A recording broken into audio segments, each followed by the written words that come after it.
ఒకప్పటి lady super star Vijayashanti గారు కొన్ని డిజాస్టర్ సినిమాల కారణంగా కెరియర్లో బాగా డీలా పడిపోయారు. టాలెంట్ ఉన్న హీరోయిన్లో విజయశాంతి గారు కూడా ఒకరు. కానీ రాజకీయాల్లోకి వెళ్ళిపోయిన తర్వాత సినిమాలకు దూరంగానే ఉన్నారు. చాలా కాలం తర్వాత మహేష్ బాబు హీరోగా నటించిన సరిలేరు నీకెవరు సినిమాలో మళ్ళీ టాలీవుడ్లోకి రీఎంట్రీ ఇచ్చారు.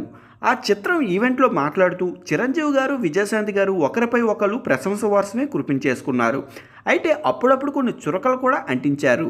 సరిలేరు నీకెవరు సినిమాలో మహేష్ బాబుతో నటించిన విజయశాంతి గారికి తాజాగా మెగాస్టార్ చిరంజీవి హీరోగా నటిస్తున్న విశ్వంబర సినిమాలో కూడా భారీగా ఆఫర్ వచ్చిందని, కానీ ఆ పాత్రకి విజయశాంతి గారు పొలైట్గా నో చెప్పినట్టు తెలుస్తుంది. త్రిష హీరోయిన్గా నటిస్తున్న ఈ సినిమాలో విజయశాంతి గారికి ఒక మంచి స్కోప్ ఉన్న పాత్ర దొరికిందట.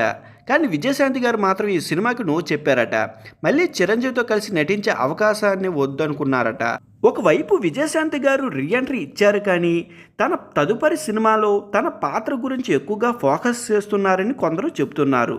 గతంలో మంచి హీరోయిన్గా చలమని అయిన సుమలత, బిగ్ బాస్ మాధవి వంటి వారు అడపాతడప పాత్రలు చేస్తూనే ఉన్నారు. కానీ విజయశాంతి గారు మాత్రం వారిలో ఒకరిలాగా వెళ్ళడం లేదు.